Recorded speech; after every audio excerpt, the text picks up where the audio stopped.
Can you hear me now? Take two. Me now. Take right, two. That's live. Me now. Take Right, two. That's live. Me now. Take Right, two. That's live. Other one. Okay, two of those muted. This is take two because the first attempt at live streaming crashed. XSplit crashed. The chat room couldn't hear me. I was clicking around on things trying to fix the microphone, and then XSplit just crashed. And at that point, I know I need to restart the computer. On my list of things to do recently on my mind is to go back into BIOS on Big Beast Build and check to see if I still have overclocking enabled, automatic overclocking. I remember I tried that a while back, and I think that might still be on. I'm going to go turn that sucker off, because this has been something that's happened a few times where XSplit crashes shortly after trying to start the stream, and it has been the case that the microphone was not working. There was no audio. That was the first thing that showed up. There are people in chat. I'm going to come over to the chat room and pop that out. And then, because I wasn't able to see the earlier chat, and because that previous live stream was so short, the chat is already available on that previous live stream. So I'm going to come over to my channel and take a quick look through that. Click on live here, and then here is 11 minutes ago. This is the one that is over with, and you can see me touching my ears and my mouth because I knew you couldn't hear me, because I tested audio and it did not work. So if I go look at, I can't pop out that chat because that's not live. That's interesting. So Ken Stout says he'll be listening first 15-20 minutes while driving. Hello to Wintermute. Darren Gilholm, Martin Hogg, I received your email. I haven't put it into the description yet. We're going to go deal with Martin's new issue. Hello, all you lovely, helpful people. I need help with customers' laptop not booting Windows 10 following a successful clone from HDD to SSD. I've emailed Doug, so we will deal with that. The Zoom room is open, but let me catch up a little bit here. Ida Rivera says hellos. And then let's go pause that video so you don't get confused. That was the old video that's no longer running. There's Ida and Tim Sowell and Jonathan. Wintermute to Martin Hogg. One possible issue if there are other drives in the system is that boot partition was not on the HDD that was cloned. Good point. Dennis just finished his premiere. Wintermute again. Today's meaningless trivia video picture says 1100 Pacific Daylight Time. No, it's Pacific Standard Time, but I believe we went off Daylight Saving. Do I have... Where is that? Is it the thumbnail that it still says Daylight Time? I don't know. I'll check on that. Finally able to upgrade for Ida. Dennis, Wintermute, people saying hello, BH Ringer, Jonathan, Martin Hogg. Just one drive, thanks. If BIOS set to legacy, message says no bootable device found, but if BIOS set to UEFI, then get permanent repair loop. Sounds familiar. Ran Israel, hello. Rick, Lakes, Selden Ball, greetings, overcast. For him, how much more do I have to do to catch up with the last stream, then go to this stream? Chris Garrett, there's Rick again, and Parker Morse, hello. Brian Lightfoot, first weekend in over a month without rain in Central California. Yippee. Mike Wojcik. Yeah, I think that's how it was. Wojcik. Wintermute to Martin. Was it UEFI with the original hard disk drive? That's one of my questions. Is the SSD N.2 NVMe or is it 2.5-inch SATA? Carey had the issue, assuming the same issue, cloning from SATA to NVMe in yesterday's stream. Tim says, glad to see the sun. Made in time, no audio. Oh, after that point, there's the rest of the chat messages that were there aren't captured. The last chat message showing there was Jonathan saying no audio, but there were more. I know there was. Yeah, come over here to chat for this video. Hello, everyone, again. Are we back? Is this a new one? Yes. Same name, CFW's here. Chris Garrett. Hi, Caramba. Hi, Bendito. Brian Lightfoot. Anybody that's not here, please raise your hand. Jim, I thought I was going to be late. Greg M. One streamer made a comment that an East Coast studio had a much powerful streaming computer. 30 minutes later, his streaming computer died. And apparently so did his SSD. Never insult computers they hear. All right, so let's oh, I guess we could do this. Nice computer. Nice computer. Good computer. Be a good computer. Wintermute's waving hi. Good morning from Jeff. There's a laugh out loud there for something. Jonathan, good day. This is round 2. Yes, Ken Stout made it back. Hello, everybody, again, whenever you are. Yeah, so it is January 21st, 2023, 11:19 a.m. Oh, Martin Hogg says no sound on YouTube. What? I got a text message. Or no, that's an email coming in from him. Maybe that's late. So I'm going to go check audio. Maybe that's late. So, no, we have audio.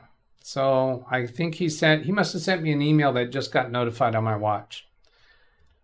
On my watch while I'm on duty? No, I mean on my iPhone, iWatch. Doug needs to borrow your technical difficulties screen. Brian, I just checked out other live YouTube feeds. They're all working, so it's not a problem with YouTube. That's correct. I do have a few of them from Ken. Not sure what that's responding to. The broken wire... What? The broken wire...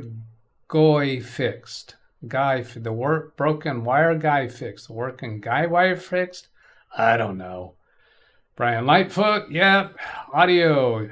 Laughing emojis from Chris. Ida, audio okay. OBS. Ken's trying to switch me to OBS. I've had problems with OBS too. I've had it crash as well. I think it's the computer. And I think it's because I think I still have overclocking enabled. The Bronc, hello to Jonathan. People saying hello. The broken wire got fixed, which is what Tim was saying. Got. Okay. I didn't do the automatic typo correction in my head correctly. Did not do that. Hi, Doug and Jack. Yes, we had an audio problem. I'll go ahead and catch up with chat and then go over to Zoom. Alan Spain, hello. Zavi Manor, Peter Dobson. Somebody's got their YouTube audio coming over Zoom. That might be me. That might be me on the iPad. All right. Tony Wallow, hello. Jim says he'll be late to Zoom. I think that was him just talking at me. And some hellos. Audio good on YouTube. More computer love from Jonathan. When the nice way doesn't work, use the hammer. John Williams, good afternoon. How's your weekend going? Love you, Big Beast Computer from John Williams. No big deal. It takes me years to get my computer work exactly as I want. Now let's bring in Zoom. Hello, Zoom. We got Jim and we got Ken. Or we've got pictures representing them. There's Ken with his camera on. Hello, Ken. Not a picture. Hello, Doug. Let's talk about your audio problems. Shall we? Are you the audio problem expert or the audio solution expert? Yes. Well,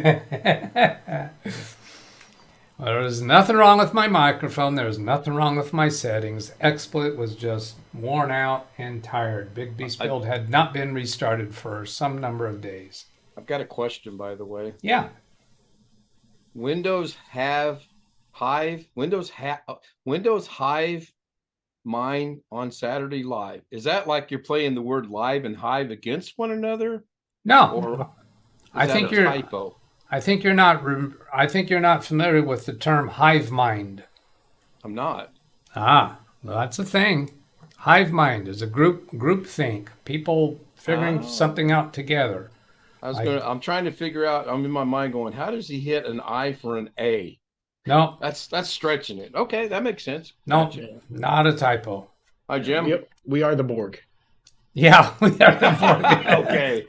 Now yeah. it makes sense. He got that one. Doug got a reference. Oh, hey, I am Star Trek all the way. Okay, there we go. Now we know how. Now we know how to get him. That's where you're going to get me. So when I search Hive Mind on Google, the collective thoughts, ideas, and opinions of a group of people, such as internet users, regarding as functioning together as a single mind. In fact, a friend and I just completed watching 3 episodes of, oh, what was that called? Some kind of history documentary about the originals, all the creations that went into Star Trek, the original series and all the movies, and all the fiasco of problems they had. That was a messy, messy experience for them. Anyway, we're not a show about Star Trek, so we'll move on. We can be. No, we're not. Settle down. Settle down. Tim Sal chiming in on the Star Trek, saying most pilots love Star Trek. Resistance is futile. Gestalt is another word. Gestalt. That sounds like a Nazi Gestalt. Germany. It is a German word. It's a German word. Gestalt. Yeah. Okay, so is that a hive mind kind of word or something? An organized whole that is perceived as more than the sum of its parts. Yeah, I guess so. Did not know that. Bobby Warren saying hello. Forbin Colossus. Hive mind was first used in Orson Scott Card's classic Ender's Game. I know Ender's Game. I have listened to that probably 3 times over in audiobook form. Yes, really good story. I enjoyed that a lot. And then Gary comes in. Hello, Gary. Hello, Doug. What's up? Big Beast build is up. XSplit is up. My live stream is up. So you showed us how to turn on a computer. Good computer. Good computer. Yeah. Pretty computer. Yeah. Kind of pet it. Kind of stroke it. Stroke its ego there. There you go. All right. So, yes, Martin, if you'd like to come in on chat on Zoom, it'd be great to have you come in because we're going to have questions for you. I have not yet put Martin's issue into the description of today's video, but here's the email he sent to me 44 minutes ago.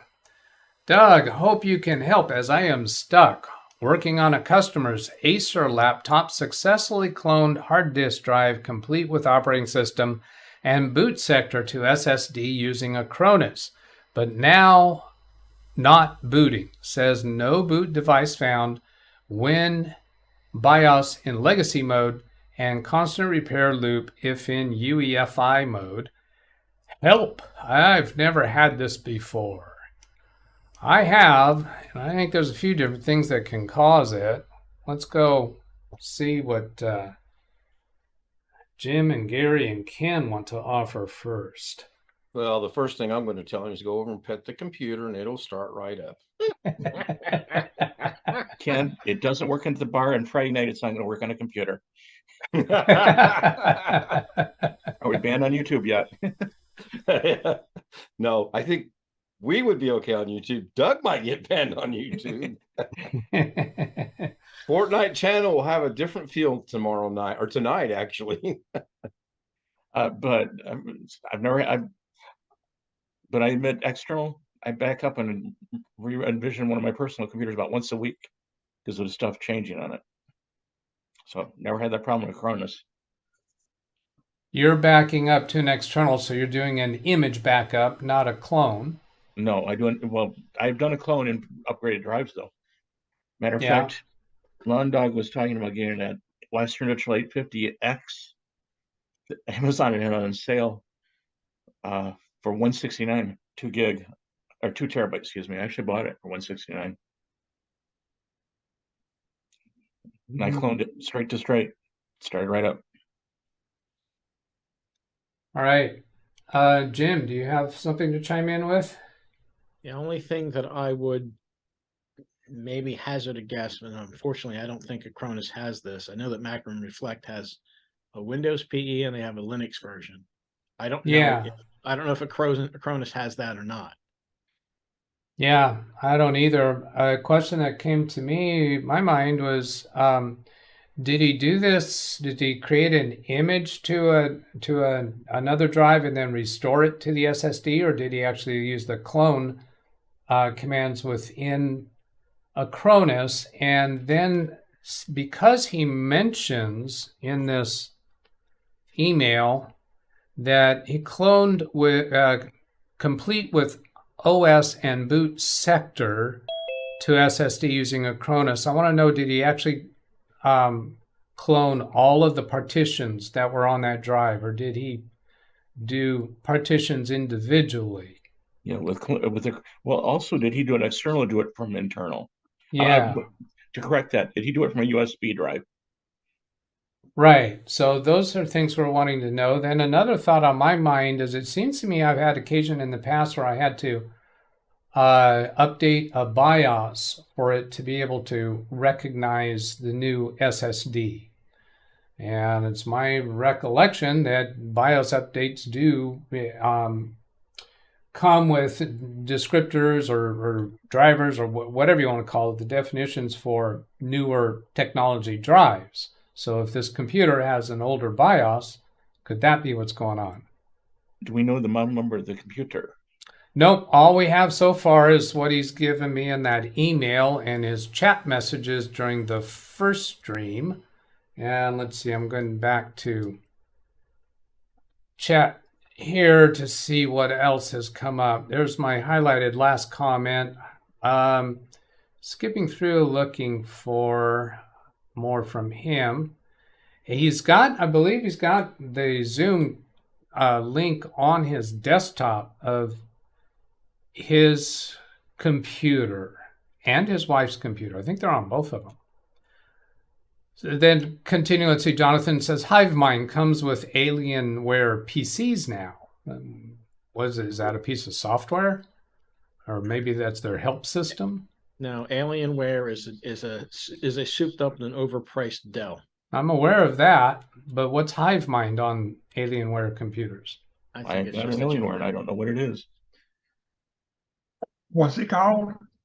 HiveMind on an Alienware PC. Is that a piece of software? Is that the new name for their Dell's help system on those computers? I don't know. Or is that just a joke? Did you use the Acronis Linux or Windows cloning? We don't know that yet, so we're needing more information. Martin, hope you're going to come into Zoom. Maybe that's why he hasn't chatted, because he's trying to get set up for that. Ken, you had the darndest luck with those things to Bobby. Hellos back and forth between people. Ken, I had old iPad mini that I got that Pro. Corbin to me says, can you please explain the difference between image backup and clone? Sure. An image backup is where you are using backup software to back up to an external hard drive or to another drive, and it creates a file on that computer, a backup file on that computer that you can restore that to another drive. A clone is where you've got a source drive and a target drive. You're making an exact duplicate of the source to the target. And then once you're done, you connect that to the computer and boot on it, because it's not just a backup image file. It's an entire clone of the drive. Did I say that okay? Acronis will make it smaller if you have the room and make it larger if you have a larger drive. And Macrim will do that too. Right. Yeah, and I think it's a part of Dell support. But it isn't on mine, so. And mine is 6 months old. All right. So, Chris, are you saying that's HiveMind that's on the Dell for support? It is. I think it is. Okay. That's all I can find on it, pretty much. And Gary, you actually have one of those computers, and you don't have anything called HiveMind? Nope, not on the laptop. All right. Then moving on from Greg, I have also used Macrim Reflect tools to fix boot up issues. Yes, there's a menu option within Macrim Reflect to fix boot up issues. I'm not certain that works with the free issue, the free version. Ida, hello, Jim. Yes, it does, and was asking that same thing. So Ida's responding to something from Jim earlier. Whether Acronis has WinPE and Linux versions, and apparently it does. And apparently it does. All right. Let's see. Rand is, I think, answering the same thing. Acronis has Linux WinPE versions. They recommend WinPE over Linux. Ida, because Linux won't work well anymore with Windows installations. Happened when I cloned my HDD. Peter to Forbin, a clone is done from a SSD or hard drive to another SSD or hard drive, but drive image can be stored in a file on a hard drive. Yep, that's right on.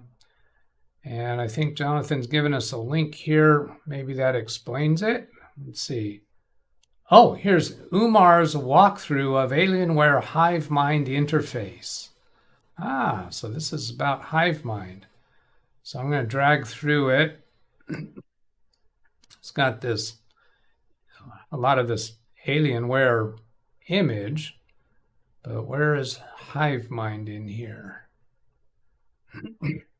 Looks like he's drawing that alien face. HiveMind interface. Found a green screen today. What better way to use it than throw myself into the new Alienware Alpha Interfaces main menu, introducing the Alienware HiveMind interface, a much more customizable PC console experience. To help us what? Does that answer the question to you, Gary? I'm not quite grasping. Yeah, I did not get that on mine. Oh, you didn't get that software. This was dated 2015. Okay. So anyway, I'm looking at the comment Martin just made. Apparently, he left the original drive in the machine and cloned to the SSD, which was external. I would suggest he try it the other way. Okay, I'm going to read that because I was distracted looking at this while you're describing it and didn't pay close enough attention. He says, I'm back on audio. Yes, bootable Acronis on USB and cloned entire disk while the disk was in the PC and cloned to a new SSD externally. So I'm taking the SSD was connected by a USB adapter externally. He booted Acronis, so that would be on Acronis's Windows PE or Linux operating system that it boots on. Cloned the entire disk, so he did not do an image. So that's all the partitions. So that's taken me to BIOS update as a possibility. Is it have an older BIOS? Because I'm pretty sure that I've done that where it appeared to me that the BIOS that was on the computer didn't know much about SSDs, because there's lots of different kinds of SSDs, the technology that they use. So let's see, what else did I get in here? Linux WinPE versions, did that. So Jonathan says it's the name of an interface. Well, an interface. That would be the front, like Microsoft Word has a user interface. Excel has an interface. BIOS setup screens has an interface. That doesn't tell me what it does. Unless I'm missing something. Forbin to Peter, thanks. I assume the advantage of an image is only less size than a clone. No. That's not the only advantage. I mean, you can have multiple. I have on this drive right here, I have images of multiple different client computers. When you clone a disk, that's only one image. That's an exact copy of the original source right now. An image file is a backup that you can store as long as you want and then restore it later, should you want to. So it's not just that it's less of a size. And that wouldn't be the reason for doing it. at all. Okay, so that's Martin's comment. Peter DeForbin, an image can be compressed if your imaging software has that option, and that means that an image file can occupy less space. Well, also an image file is not going to include all of the empty space. When you clone from one drive to another, you could be cloning just the occupied space so it doesn't overwrite the blank space on the target drive, or you could be doing a forensic copy that will copy all of the occupied space by the file system plus all of the empty space, which means space that might contain deleted files if you want to do a recovery operation, or if you're trying to backwards diagnose maybe a hacker activity. Selden Ball, note the reviewer of the Hive Mind said something about being an alpha, a very early test version. Yeah, that 2015, maybe that was the reason for it being so old. That suggests to me that it never made it to market. Greg to Martin, was the cloning from smaller to a larger hard drive? That's good. Another question to ask. Were the drives the same size, or was the target larger? And he said that he did a clone to clone, a clone from one drive to the other. I don't know if you can do that to a smaller drive. Gary, I've done it, yes. You have done it. So I'm using the 2022 version of Cronus. All right. If that makes a difference. It might. We don't know what version Martin was using. Ida to Martin, did mine the same way, and it worked with WinPE version of Acronis while Linux version failed. Peter Dobson, good points on Doug's part. There are other benefits. William to Doug, I think you have hit the nail on the head. Depending upon the age of the BIOS on that computer, it could predate SSDs, if no problem with the clone of the drive. And not just concerned about predating SSDs, but there are different technologies of SSDs. So I don't think the BIOS needs to know every model of SSD in existence, but I think they need to know technology that's used on the drives. In the days of spinning drives, the number of platters, the number of heads, and some of you around here recall dealing with numbers of platters and heads and sectors, and there was the thing where we had to trick the BIOS into using a drive geometry that the BIOS knew, but that wasn't the actual drive geometry on the disk. And drive geometry addressing. Say again? LBA, logical block addressing. There you go. Yes. And the geometry of the drive has to do with the number of platters. Think of CDs. They're about the size and shape of CDs, right? Stacked on top of each other with magnetic heads, one on top and one on bottom of each disk, that are going back and forth to read the drives. And then each of the platters are magnetically, think of them as pie sectors, pie shapes, and round sectors. Think of the grooves on a record, although they're not going in. So you have your traps, the round parts, the sectors, the pie, I'll call the pie shapes, and then the all of those pie shapes on the multiple different disks would make up a, what was that called? I think there was another term for that. I can't think of that. And I'm not certain that was referencing that because I never studied it real deeply, but somewhat. Martin Hogg says both drives are 500 gigabyte and the Cronus message at the end showed as complete success. Jim Cassandros, I believe that's Jim for the J. Perhaps M.2 slot is not active. It's not an M.2, right? It's a 2.5-inch SSD. Didn't he tell us that already? Yeah, because he used the SSD externally connected. Well, an M.2 could be in an external adapter, or adapter. But go ahead. Did he boot the drive while it was still USB? He tried to boot the new drive while it was still USB. Oh, I highly doubt that. I think Or he you would have. can boot the USB once you do that. Yeah, but Or what did he you put the drive in and try to boot? he should. I would expect. Yeah, I'm sure he knows well enough to remove the old drive and put the new drive in its Okay, place. that's what I was. Okay, I would expect. I was just wondering because that might cause a problem with the having two bootloaders. Yeah. So, Jonathan, is the PC in IDE or AHCI mode? That's a change that's made in BIOS. And there's another mode. No, come on, RAID.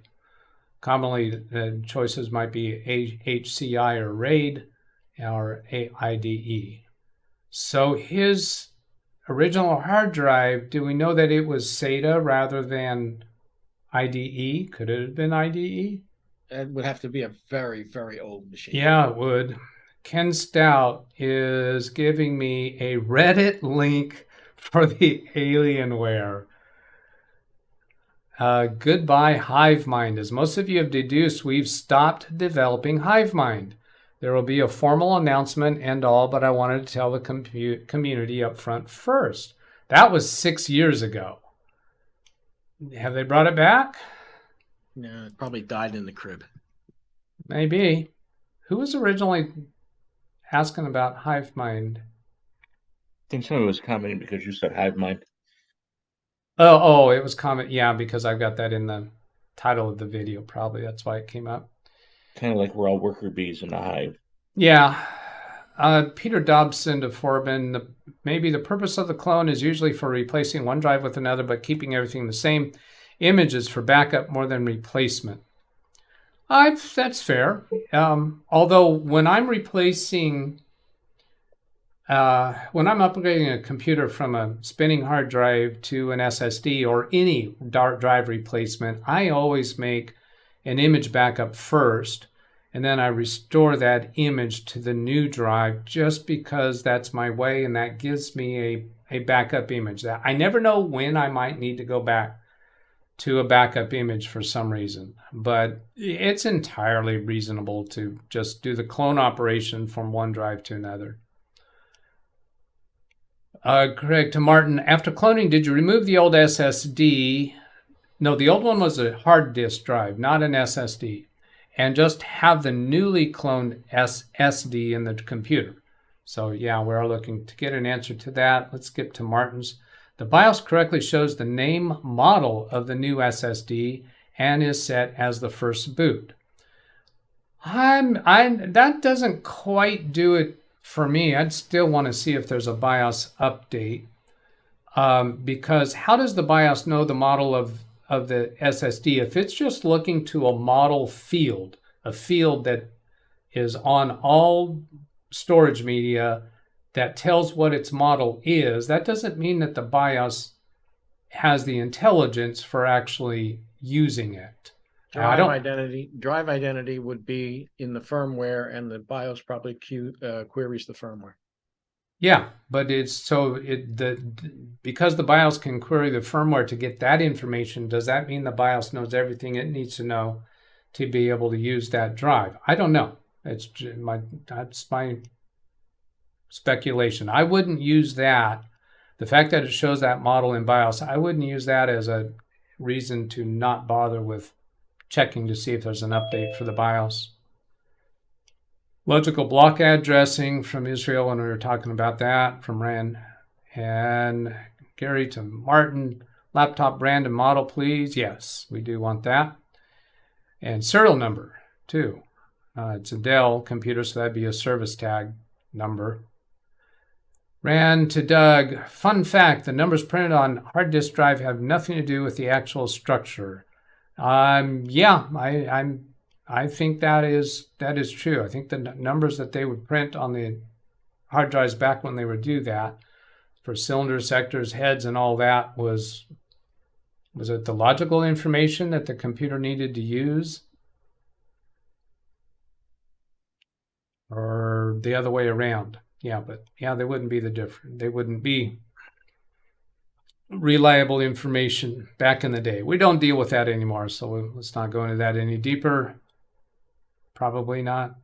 Forbin to Peter, thanks for your patience in explaining. Seldom Ball to Doug, my ancient second-gen Lenovo has no problems with a variety of SSDs. The motherboard doesn't support NVMe drives. Now, this takes me back to a comment that I've made a couple times now. I think I'm going to need to keep doing. Just because your experience is one way, that doesn't mean everybody's experience with that set of circumstances is going to be the same.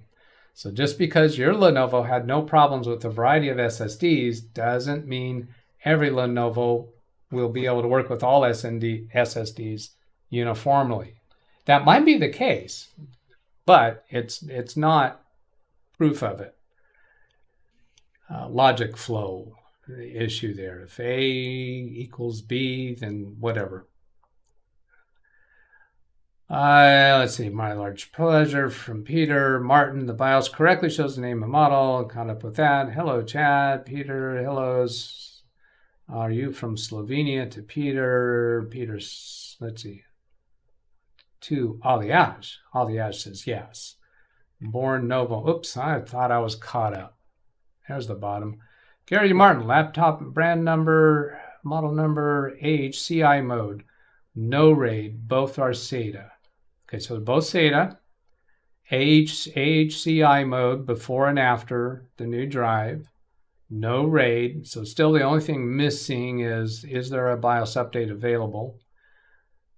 I live in Ravni Koroskim. Yeah, I butchered that. Selden Ball to me, follow up on my ancient i3. Its most recent firmware dated was 2018. Yeah, if you have the most recent firmware, then you've done as much as you can. And older computers, they're not going to keep updating the BIOSes forever. But Selden wasn't the one having the problem with a non-booting SSD.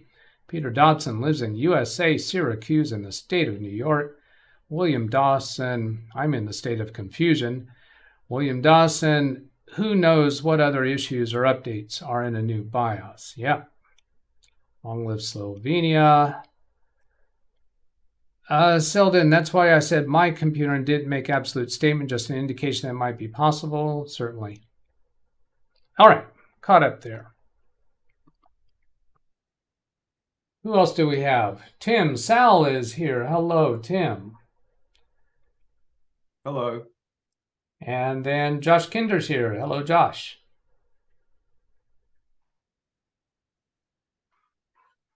Can somebody impersonate Josh and say hello? All right. And Josh, if we didn't hear you, if you did respond, he's got his... Hello, Doug. That was an impersonation. It wasn't too bad. That wasn't too bad. Tim Sal says, I have a network switch if you need it. Netgear GS305. No, I don't think so. Aliaz, what do you talk about? I think that's a sarcastic response to something I said. I'm not sure what. Catherine Anna Hauserman's in the chat. Hello. Going out on a limb here and saying we're going to bypass topic number 1 again. Oh, I guess so. Topic number 1 was for Alex's upgrade to fiber optic, displaying the topics now. We had topic 1, Alex Cheek, summary lessons from converting to fiber optic internet. Postponed to another day. Oh, I had that in today's video, so I guess I did not mean, Alex, if you're seeing, I did not mean to postpone that. That was just a copy and paste. I didn't. Yeah, I don't think he's here. Honestly, he got his new router about noon my time, which would have been about 11 his, and he's pretty much dead in the water right now. Ah, all right. And then number 2, reserved for viewer request. That would be Martin. Martin, are you going to join us in Zoom or not? Can you answer in chat? Maybe he's busy off checking about my idea about BIOS versions.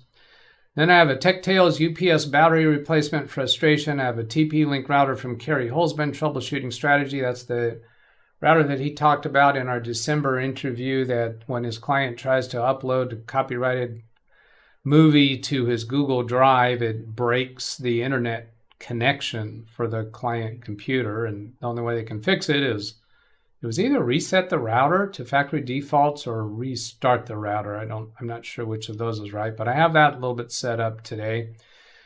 There's a possibility. Then TechTales eFileCabinet, files missing, and Globetrotting Mac client. Those are two different stories to tell. Not much to show, a little bit to show. Then a TechTales Scrambled accounting puzzle I'm working on.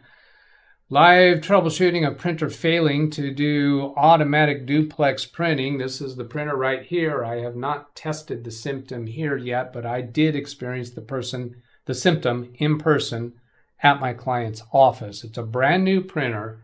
They took it out of the box. Their chief of security department set it up, and it would not do duplex printing. And the documentation says this printer is capable of duplex printing. I have my ideas about what's wrong with it, but I have not checked those out yet. Then the $300 data recovery update. That is a done deal, over with. So I haven't told the story about that yet. Tryhackme.com progress update, and then you can email me requests. Have there been requests for topics in chat? I didn't see any requests for topics previously. Oh, Ali meant, what is the topic? Okay, well, we haven't picked a topic yet. Martin says, would I be best to install a clean version of Windows 10 and just copy the old files from the old hard disk drive to new desktop Acer Aspire? Well, no, I don't think you need to do that. Would it be best to do that? Well, that's going to be answered by how much trouble it is to completely rebuild the computer to what you need it to be. If you can take this as an excuse to do that and give yourself a clean, lean environment, then you might have reason to want to do that. There's the choice of that is based upon the details of what's behind the scenes. I have clients who have old software that we cannot reinstall, so we'll go to extensive efforts to avoid rebuilding from scratch. Now, you could install a clean version of Windows 10 on that SSD, and just to see if the computer will boot on that SSD, and then re-perform the clone operation and see if it'll work. Now, when you did the clone operation, was there a verify option in Acronis that you maybe have to select and didn't select? So that might be something to do. Ken Stout's got, Ken Stout's got a few 8s. Ida says 8. Tim Sell says 8. Gary Weisenberger gives us a link for Acer Aspire can't install additional SSD. Well, additional SSD. This isn't additional. This is a replacing. So what are they saying here? I guess I accept cookies. According to that form, it can take 2 SSDs. Yeah, let's see what this one's saying. I have an Acer Aspire. I just purchased SSD to extend its capacity, but my laptop does not recognize it. So if you have a look on the picture, you will see Disk 1 Plex Store with Windows 10 installed. When I keep my hard disk drive, Western Digital, since purchase of this laptop, slot 3, there I want to keep my SSD Kingston, but Windows does not see any disk in slot 3.1 or 3. I combined to install Western Digital and Kingston in slot 2.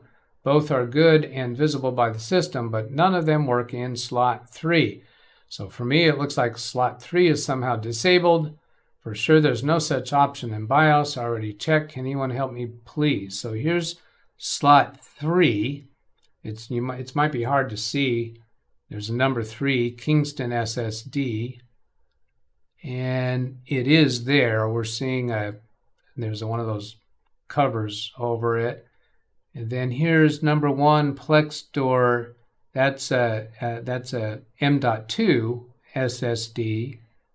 And then over here is the number 2 Western Digital hard drive. That it's kind of difficult to tell it. Are they actually installed there or not? I have questions. Okay. Coming to Jim. Go for questions. Actually, it's the only one I could find is same as his Wintermute is a video, but they had the same motherboard. Okay, well, I have several questions.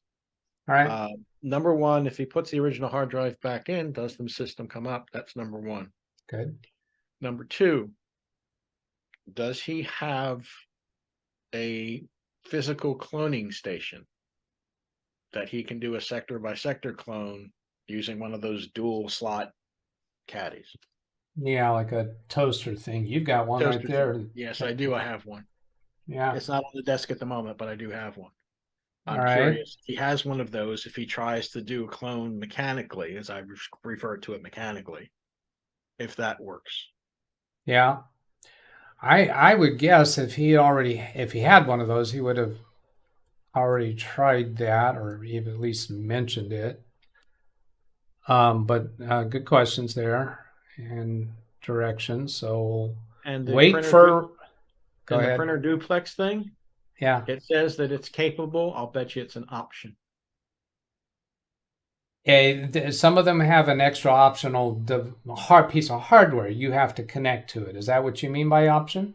Yes, has to be either installed or something. It says it's duplex capable. Capable is the key word. If you're referring to what I spoke out loud, I'm not reading from that right now, but my research on it says that buying it as is, it does perform automatic duplexing. Plus, the printer that's on this client's desk right now is a earlier model, very similar, same shape, and the way it works is the paper comes out here and it sucks it right back in. It's not one of those extra devices that attaches to the back of the printer like I have seen. And Okay. before approving the printer, that their purchase of this printer, I did some research to check and see if anybody was reporting problems with duplex printing, and I did not find any. Now, my suspicion, they ordered this through Office Depot. So a suspicion I have is that there's maybe a menu setting on the printer itself that the duplexing is disabled. I connected remotely to the computer, to my client's computer while this printer was connected, and I went through all of the settings and options that I could find, including finding that the printer configuration details, when you go into the printer driver, there's a details tab or configuration tab, something like that. And it gives the different options, and it showed duplex printing enabled. So I was suspecting that it could have been disabled at that point, but it wasn't. And I also suspected that is there some packing tape inside the printer that is holding something closed. But when I realized what printer style this is, and I know that the paper comes out and it sucks right back in, that didn't make any sense at all. I did look it over to see if there was any packing tape, and there wasn't. I was concerned about that because it was their chief of security that took it out, unboxed it, and set it up. I was also suspecting that they didn't download and install the printer driver, the full printer driver software, but they did, because I found it was installed. So that I don't know yet, but I have a USB cable prepared to connect it to either Big Beast or Baby Beast. I have not yet downloaded that software, but that should go pretty quickly with my internet connection. So now we're starting to jump around topics. What was topic 8, by the way, that some people requested? Topic 8. Oh, it's a $300 data recovery update. Yeah. So let's go get to that. I am intending to do a standalone video of my experience with $300 data recovery. So their responsiveness, their timings and everything was just impeccable. Very, very impressive. The thoroughness of their communications was outstanding. They sent an email back reporting that they could recover 95% of the files on the drive. We declined it, and we said, nope, we're declining it, and I gave them an explanation of why, because I wanted them to know it had nothing to do with the quality of their work. Now, if they come up with an estimate that they can recover 99%, you don't get a choice. You're on the hook for the $300 recovery. And it was going to be more than that for me, because we wanted it to, I wanted to buy the new drive from them, and I wanted them to return the old drive, and we had to buy the replacement heads, which turned out to be $21. But because it was only 95%, we had the option of declining the recovery. Now, if we say yes to the recovery, then they go on to a multiple day process of actually recovering the data from the drive. When they come up with the estimate of what they can recover, that is a restructuring, recreation of the file allocation table and the files that are on the drive, and they gave me a listing of that. I can actually browse through the drive structure and see what files are available to recover. And it looks to me like we probably could recover the SQL data files and rebuild the system. The reason why my client, in agreement with my agreement, we decided not to do that, is because when I talked through this whole thing with my client during the process that $300 data recovery was doing their work, we've figured out, what is it going to take for us to rebuild this? Well, I have to reinstall Windows Server 2008 R2, cannot install a newer version of it because the version of the software, well, maybe there's an exception to that. The version of the vertical market software that they're using that requires SQL Server is an older version. Now, in order to install that, the software vendor has to perform the installation. When they originally installed that software on my client's Windows Server 2008, it was here on my desk. And the software vendor connected remotely to the computer and performed the installation. Every time I've been involved with a SQL Server installation from a vertical market software company, they had to do the installation themselves, and I watched it. And it was complicated. You don't just run setup.exe and let it perform the installation. It's a lot of background configuration work that's done. Why they can't automate that, I don't know, above my pay grade. So my client no longer has an ongoing contract with them. He got tired of paying the $2,000 per year maintenance contract just so that he could place a phone call to them. So he stopped paying that years ago. When he had that contract in effect, he was frustrated with them because he would call them and it was days before they would get back to him, and then often inadequate results. So he wasn't very happy with that software product. So that is one aspect of why we're deciding not to do it. Next, my client is a construction company. He bids on huge construction projects. My client is in his 70s, I'm pretty sure, and he's slowing his business down. This particular software product was really good for large, complex projects. I'm going to grab something. Where is it? There. Does large, complex projects that very, very expensive software was really good for. But he's toning down his business. Now he's working on smaller projects, still multi-million-dollar projects, but instead of having dozens and dozens and dozens of subcontractors on each project, it's smaller amount of subcontractors, and shorter time frame projects. Instead of multi-year projects, they may be multi-months. And so there is another software product that does this same work that costs a lot less. And his clientele, being less sophisticated projects, prefer this other software. They don't like this higher priced complex software that he's been using because they can't print the results. When he emails the output to them, they're unable to print it.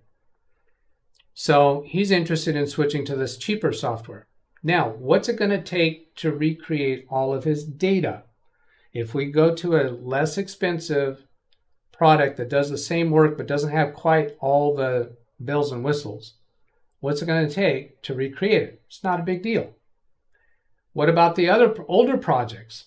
Don't need them anymore. They're done. They're over with. We never need to open those. So he's got one current project that's massive. Now, this isn't the particular project, but this is the kind of output that that software does. And it's showing all the different phases of the project and the different times when it's done. The cheaper software will do this same thing, but one of the features that the cheaper software doesn't do as well is when a project gets delayed on the more expensive software, he can put in a delay and everything else just automatically shifts by dates. But apparently the cheaper software doesn't automatically shift, so he has to go manually do them. So when we install this cheaper software on a Windows 10 or Windows 11 computer, it doesn't require SQL Server, doesn't require a server at all. We can install this and he can take his most recent printout from the current project and just re-enter it. It's not a big deal. So combine all those factors together, we wind up saying, no, we're not going to rebuild the server. We're just going to go switch to a new computer. Now, when he first had this crash, could we have done it back then? Well, yes, we could have made that decision then and never sent the drive to $300 data recovery. But at that point in time, I don't think he even realized what kind of costs were going to be involved, because to reinstall the old software, he's going to have to repurchase that software. That's not $2,000. $2,000 was the annual subscription for the support. To rebuy their software, which he's probably going to have to buy their current version of their software, I don't know. It could be $12,000 for all I know.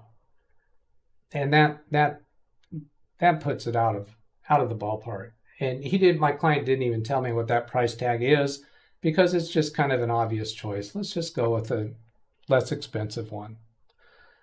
All right, so I'll do a separate video about the $300 data recovery experience and the interaction with them, but that's where we're at. We're not going to get the recovery. I am going to have them return the drive to me, the defective drive. Technical curiosity. I want to see it. Questions, reactions? Yeah, what's cooking in the oven behind you?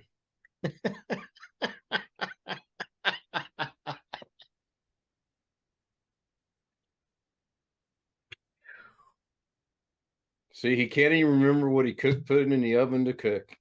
Oven? Mm-mm. I don't know. Yeah, you got a thermostat plugged into that oven behind you, so I figure you're monitoring the temperatures. A hot pocket. I do not. Oh, yeah, hot. I do not have a thermostat plugged into Big Beast or the printer. You're over my head, Ken. I do not understand. That's a printer. Oh, I thought it was an oven. I'm sorry. I've already been talking about that printer. Well, I wasn't listening. It's one of new air fryers that makes duplicates of your food. Ken, you never listen. So I've been told. Yes. What did you say? Ah, caramba. Hi, Alex. Hi, Ken. Hi, Doug. Hello, Alex. I guess you got your router running. I did. You should put Ken in a waiting room for not Guess who helped me set it up? Who helped you set it up? My 12-year-old nephew. Oh, cool. had him get in here and plug everything in because they was here and everybody, my dad and everybody else was busy. So Yeah, I heard you say something recently about. I'm too anxious to get it working, mainly because I don't want to hear our speeds are too slow in the living room. So from my mom. I vote for topic number 1 now. I do listen. All right. Well, let me catch up with chat. Let's see. There's my last highlight. Bunch of topics. 8. Last BIOS 2014 for that computer. We don't know what BIOS he has yet. Do we have anything more from Martin? Thanks, everyone. There's a second SATA socket inside. Yes, there is a second. Oh, yeah. Okay, so try the other SATA socket. Boy, that'd be simple. Let's see, a couple retracts there. I'm going further on Martin. There's Martin. To confirm the laptop has only one SSD, which is running very slow. I thought the original drive was a hard disk drive, which was running very slow, 66 megabits per second. Hence the decision to upgrade to SSD. I know he said earlier it was an HDD. I haven't yet reinstalled the old SSD to see if it boots. Continued. I'm currently running file repair in command prompt check disk. I don't think that's going to do you any good. As it message saying that some files had faults, maybe caused by very poor data rates on Crystal Disk Mart. Oh, is that on the original drive? Maybe he's doing that on the original drive. Okay, well, if that original drive that was running so slow was a spinning hard disk drive, the 60 megabits per second, that's believable. Let's see, looking for more Martin. No. Do we know the age of the laptop he's working on? I mean, you might have said it, but I listened so intently, I might have missed it. The last BIOS was from 2014. Yeah, so that's the most recent BIOS update. So I'm guessing it's a manufacture date is probably before 2010. Okay. Now for a laptop, usually you'll get maybe 3-4 years, and then we'll stop doing BIOS updates because usually most laptops are replaced before then. Or Okay. around that time. So I would say at worst case probably 2010. All right. Well, if we can get the service tag off of that, it's a. Oh no! Wait a minute. It's an Acer. It's not a Dell. Not a Dell. We got the model number. He posted it earlier. Okay, but does model number give you a manufacture date? Do they do a model for multiple years? I looked at the model number, and looks like there's only drivers for Windows 8, so it had to be about 2013 or something, I guess.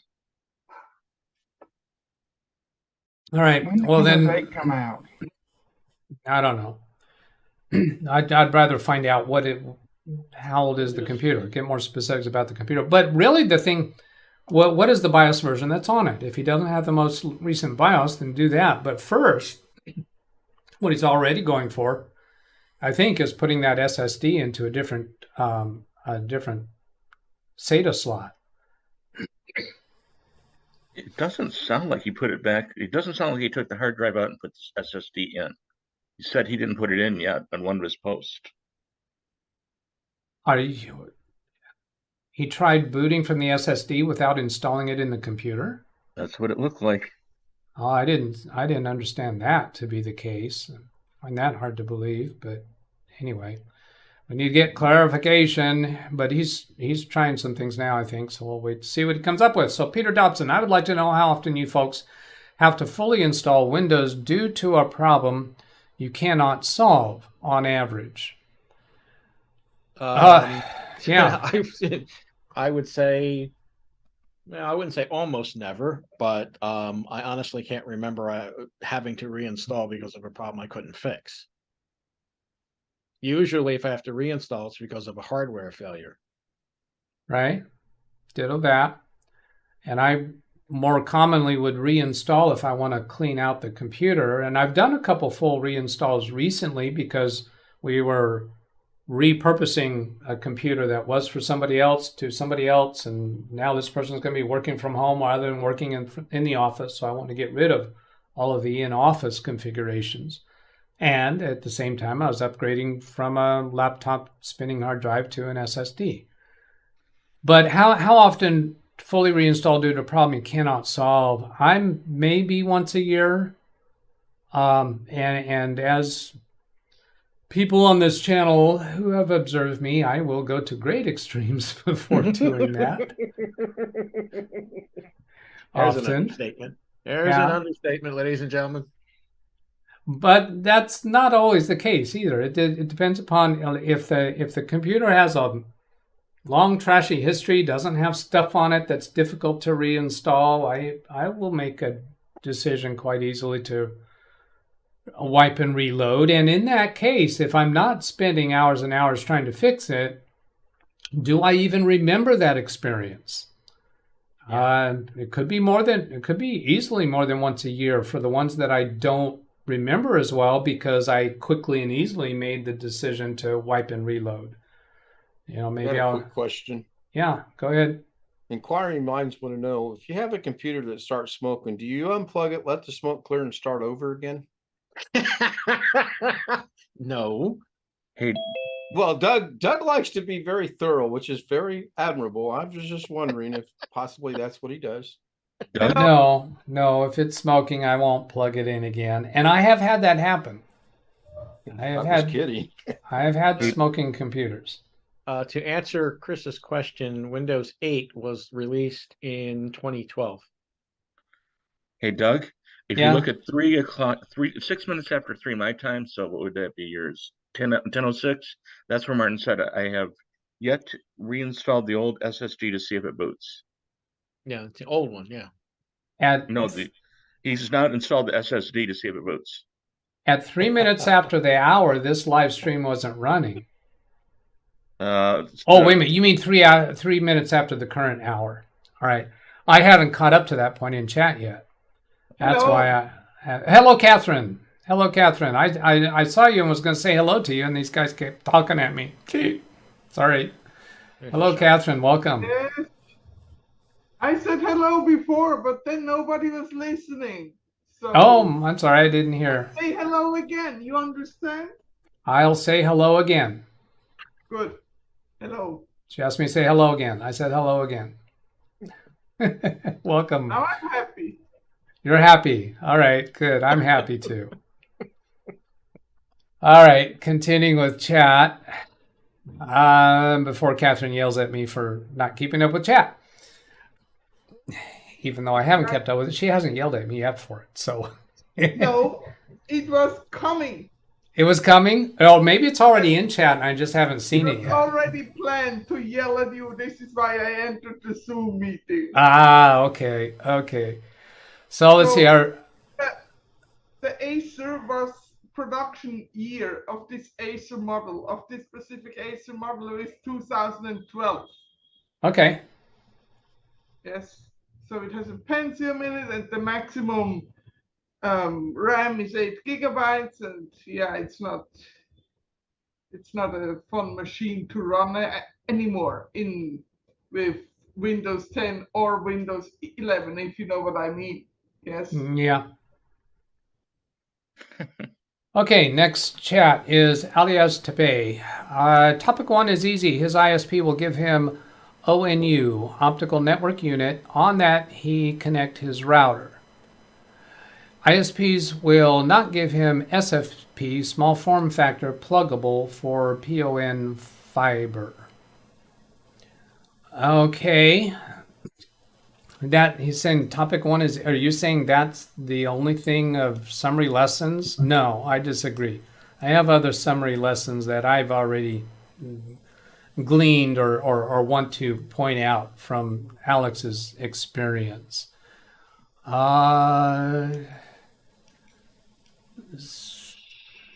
So Alex, do you have your new router? Are you able to connect the optical box directly to the WAN port of your new router? That's one of the things I love about this new fiber connection. Is I can run my internet run the internet cable directly from there optical terminal box in Yeah. my router, and I don't have any kind of double NAT or router issues. My router automatically picks up the public IP address. All right. All right, good. And their box has an Ethernet output. That is correct. Okay. Continuing on chat. Jonathan asking topic 8, and that was the $300 data recovery. So we've already been there, done that. Skipping over a little bit. This is not the same model number as Martin Hogg. Wintermute says this is not the same model as. Okay, I think that was in reference to the link that maybe Gary put in, or that person that model number. Yeah, the person that was having the trouble with the multiple SATA bays in the laptop. Let me recall. Let's see. I'm trying to catch up here. This video from Gary is for what? Acer Inspire replace disassembly guide. Okay, I'm not gonna watch through that currently. Yeah, Martin says there's a second SATA socket. That line I said, I heard it, I found it funny. Yes, I have a toaster. Oh, Martin has a toaster where he can clone from one drive to the other. All right. So I guess, have you used that for the clone? Because maybe the clone didn't work right. Martin. I don't think there's any more. Typically, I've seen, it happens very rarely, but in case the software clone doesn't work and the drives are the same size, put it in the toaster and let it do a sector by sector. Yeah. So there's nothing to interfere. Yeah, that would make sense. Alias to pay M.2 drive can use slot 3. If I remember right, you say that M.2 SSD is SATA. Well, no. Oh, yeah, an M.2 drive can be SATA versus NVMe, but my understanding is his new drive is SATA, not M.2. Do I know that correctly, though? For that age of laptop, I would say that it would be unusual for it to have M.2. Yeah, agreed. So I'm pretty sure everything's SATA. Jesse Pinkman, good morning to you. Jesse is from our Fortnite environment, but I know him well. He's played with us a lot, an amazing player, as well as Zen Jack, otherwise known as Jacob, because if he hears me complimenting Jesse, Jacob's going to call him, I'm a good player. Yeah, they are both outstanding players. Como está from Ken to Jesse, because Ken is also aware of Zen Jack, Jacob, and Jesse Pinkman. Which BIOS version is on the Acer? We need that. Catherine asking people to like the video. Oh, it's not a request. It's not a request. Oh. Nope, it's not a request from Catherine. That is not a request right there. That is a demand. If you don't like the video, she will hunt you down. This is an order, yeah? Yes. Catherine, my new address is 501 West Church, Sheridan, Arkansas, by the way. Thank you, Ken. The very first comment. No, that's my address. You're welcome. His address is 7712 Orchard Village, Indianapolis, Indiana. And it is not. Catherine owns several of the Fortnite weapons, so look out.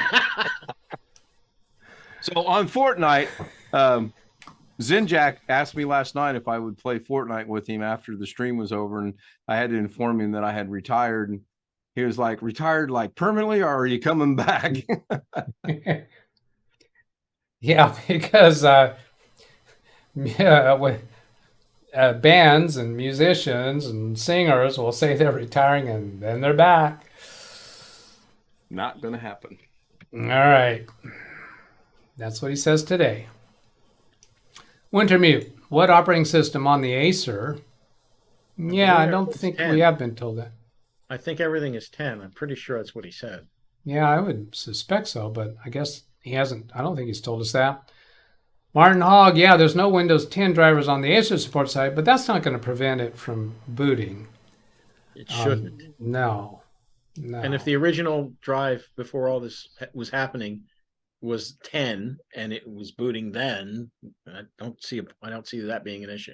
Yeah, me either. So here he says, to confirm the laptop only has one SSD, Seagate 500 gigabyte, so I guess that's the original drive, and it was a mistake when he first called it an HDD, because I'm going to go back and look at that email. Yeah, cloned HDD. So that's what I had in my mind. It's a hard disk drive, but which was running very slow, 66 megabytes per second. So if that was an SSD running that slow, yikes, something's seriously wrong with it. So check Crystal Disk Info to see what it says about its, not just its health. Don't depend on that green indicator. Go down and look at those numbers and see if there's any indication of trouble there. Hence the decision to upgrade to SSD. See, as it says, upgrade to SSD. That again implies that it was HDD. It's a little confusing. Yeah, and back here he doesn't say SSD. This is SDD, which was the typo, putting an S instead of an H. Probably a typo. The 66 is, well, 66 for that age of a drive, assuming it was the original drive, which I think it said it's a 5400 RPM drive. 66 megabytes would be normal. Yeah, well, now if it was any RPM, then it's a spinning drive.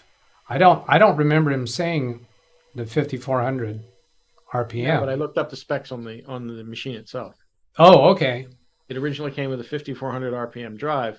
All right. I'm guessing it's a Toshiba, which I have my thoughts about that too, but I won't go there. SDD is super dead drive. That clarifies it. And the last phrase here, I haven't yet reinstalled the old SSD to see if it boots. So there's again where he puts in the extra D. So now wait a minute, HDD. It's still confusing. Haven't reinstalled the old drive to see if it boots. Continued. Skipping forward to Martin. I'm going to leave that highlighted and just look at others. And he says, continued. I'm currently running file repair in command prompt check disk. Yeah, I already read this. As it message saying some files had faults. So that would be the original drive. May be caused by very poor data rates on Crystal Disk Mark. Okay. Yeah, if there's damaged files, it's more likely that you've got bad clusters and reallocating clusters, things like that. And that could cause a failed clone operation. Yep. So there, the toaster might help with that, and particularly if the toaster will put more effort into accurately retrieving the data from the old drive. Since a toaster is more commonly engineered for the capability of forensic cloning, I would expect it would do a better job. No. Toasters that do cloning, they're stupid machines. They take whatever data is on whatever sector of the drive and put it on the other one, and that's it. That's all they do.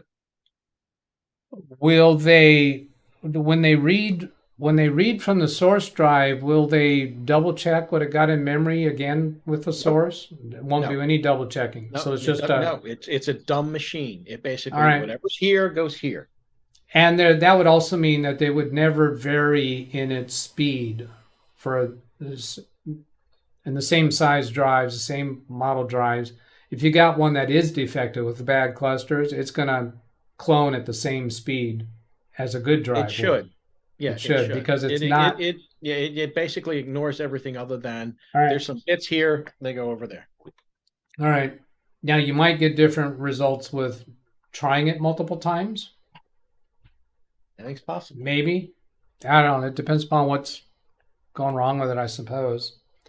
So if the old hard drive has issues already, I would just install the SSD, install Windows New, and then copy the documents and file that I need from the old drive, and that's it. Because otherwise, when you clone it, then you clone the mistakes too that it makes. Oh yeah, yeah, yeah. Oh yeah, all the problems that are on the original drive. Yeah, It cannot start up or whatever the issue might be. Yes. Yeah. So now, based upon how difficult it is to restore that computer to its normal operations, you might be going further in trying to fix it, like a Doug would, or you might just go ahead and make the choice now to reinstall Windows just because this isn't going smoothly. It is fair to say at this point, this is not. Also need to know when it's finished with trying. So you just need to say bye to the old stuff and hello to the new stuff, put the new stuff in and install Windows fresh on it. Yeah. Here's another piece. If the old drive is suspect at all, you might want to turn your attention right away to try to recover the data files from that drive that you care about by connecting it by USB adapter to a functional computer and get the files that you care about. Yes, exactly. Yes. Okay. Let's see. There's other Martin Hogg and chat messages here that I haven't read yet, I think. The new cloned SSD was immediately fitted inside the PC laptop, right? And the back replaced, battery fitted before attempting to boot. Okay, so that's in response to our questioning at one point. Was he trying to boot it from a USB connection? So no, it put inside the PC, assuming the same slot that the old drive came out of. That's what I would want to have done, but that's not there. Then other Martin Hogg. The ISP will provide the fiber cable into the house and fit ONT. The router will then be connected to the port on the ONT. Okay, I just got my head ripped. Jump topics for Martin Hogg. I'm expecting Martin to still be on the... Now here he's back on the laptop issue. Yes, Windows 10 on both the hard disk drive and new SSD. I made a mistake. Old hard disk drive, new SSD typo. So there we got that. Rock solid. Now we know the old drive was a spinning hard drive, the new drive, SSD. Windows 10 on both. And we've also been told that that model computer only has drivers available for Windows 8, so it wasn't designed for Windows 10, but that's okay. That's not going to be an issue unless you have drivers problems, and then there's ways to get around that. So Blazer, battery operated, not interested. Mike Wojcik, does it make a difference if the clone drive was upgraded to... Oh, wait a minute. I'm sorry. I was just looking for Martin Hogg's comments. I got to go back up here and take things in order. I'm going to kind of scan through quicker here. Looking closer at the internals of the Acer laptop, that's not an M.2 drive. It's an M-SATA. Well, M-SATA... Isn't that an M.2 slot, but it's M-SATA rather than NVMe?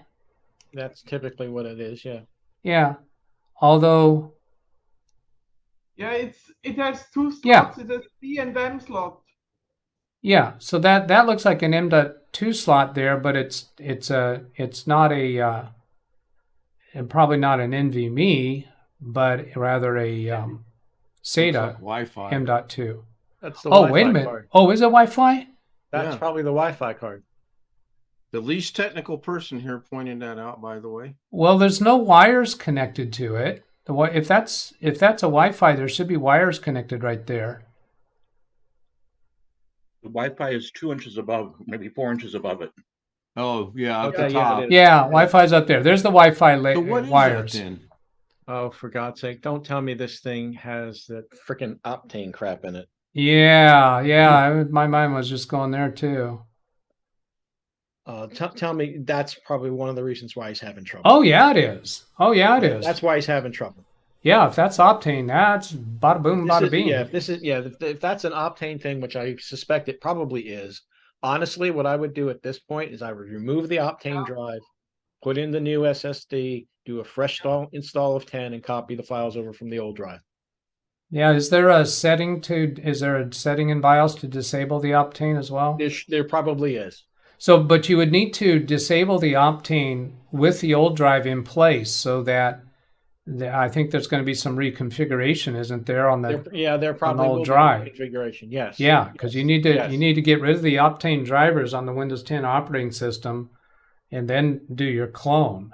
Yeah, if that's Optane, that's probably why he's having trouble. Yeah, highly likely. I remember I somehow that came to my mind last week or two for some other reason, wondering what happens when there's Optane involved. Does that complicate? It very much complicates it, and that's Sure one of it the would. reasons I hate Optane. Yeah. I hate it with a passion, almost as much as I hate Macs. What is Octane? It's crap. That's all you need to know. It's gone because Intel sold the closed this update, the Optane department. Let me give a response to what is Optane and see how you guys think I'm handling it. Optane is a way to make a slow spinning hard drive perform a little bit faster by providing kind of an intermediate memory that functions like an M.2 memory, or even like a memory board. And think of it as a buffer, as a cache, where part RAM cache, when the drive, when the operating system predicts what you might be wanting next, it'll preload that into that Optane area, and it gives you a way of getting a faster interaction. Now, I had a Jim, I think, pointed this out to me. I was getting a 500 megabits per second speed test Crystal Disk Mark with a spinning hard drive. And what happened is I had turned down the number, the size of the test and the number of tests to lower numbers than what Crystal Disk Mark comes with. And I think it was Jim that pointed out that what was happening is that speed test was not exceeding the capacity of the Optane memory. Optane memory. And was that an Optane system that you were doing that on? I couldn't swear to it, but I think it maybe had been just cache memory that it was just a small enough number that the amount of memory on the computer was able to interact with the speed test quicker than the spinning hard drive was. So I was getting a 500 megabits per second speed, or 400 megabits per second on a spinning hard drive, and Jim saw that number and says, no way, that can't be a spinning hard drive.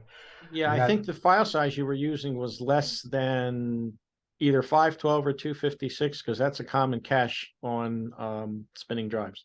Yeah, I think it was pretty small. All right, going to go back onto chat. Looking closer at the terminal's Acer laptop, that's not an M.2, it's an M-SATA. Now, M-SATA, I think there is, isn't the Optane memory on the M-SATA, and I think that's different than M.2, or is M-SATA something that's M.2? I'm not certain. In slot number 1. Looks like PERT or CPM chart, also known as what has to be done by when before next task can be start in the project. Whoa. Try that again. Looks like a PERT or CPM chart. Oh, he's referring to this. I think he's referring to this scheduling chart. PERT or CPM chart, also known as what has to be done by when before the next task can be started in the project. Yeah. That might, I don't know PERT and CPM. I recognize them and vaguely know that they're something along those lines, but can't really answer that. I've already read Martin's comment there.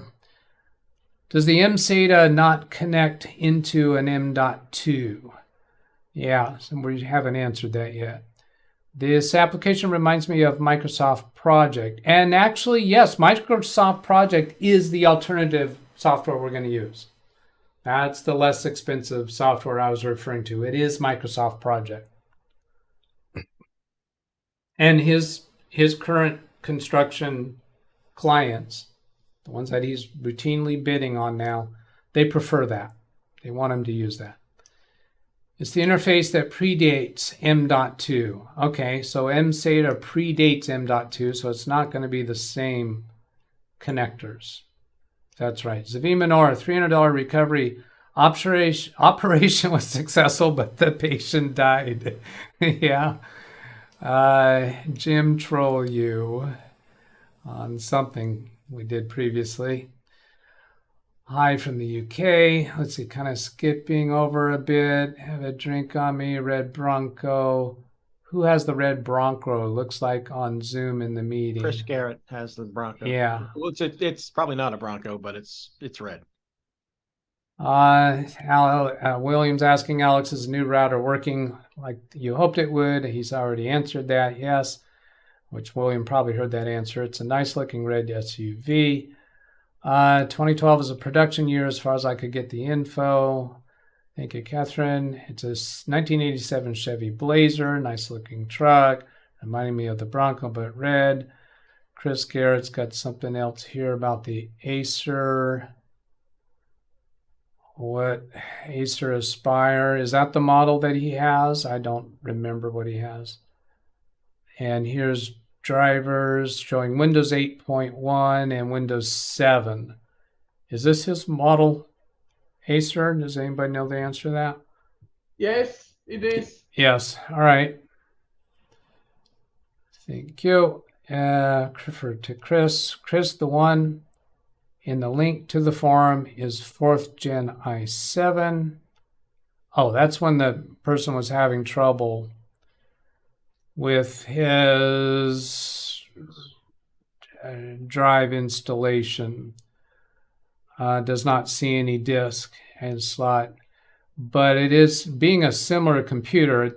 I have come across occasions where somebody else having a problem with a different model computer but close enough to be similar does give me a solution to what I'm working on. Peter Dobson, no, computers run on smoke. If the smoke escapes, the computer won't work. That's, yeah. Correct. Actually correct. Okay, I need more on that. All electronics work on the hidden smoke. Once the smoke escapes, they don't work anymore. Hidden smoke, okay. Smoke has the capability, electronics have the capability of producing smoke. It's inert smoke until certain conditions are met. Something like that. Something like that. I'm not going to go down that road any further. Tell it to vape. New clone SSD was immediately fitted inside the PC. I read that already. William, the nude option is used very little unless it fits the needs. That was supposed to be the nuke option. Nuke option. All right. Unless it fits the needs at the minute. Thanks for that. Black Serendipity says, good morning. Well, good morning. Canada. Say again? How's Canada? How's Canada? Yeah, he never has answered you, has he? Nobody else has asked that question either. If Zoom goes boom, do you stop using it? If Zoom goes boom, do you stop using it? For that session, maybe. Okay. What does boom mean? Yeah, what does boom mean? Yeah, I don't know. If I try to interpret that on well, he says LOL, so it's not a serious question.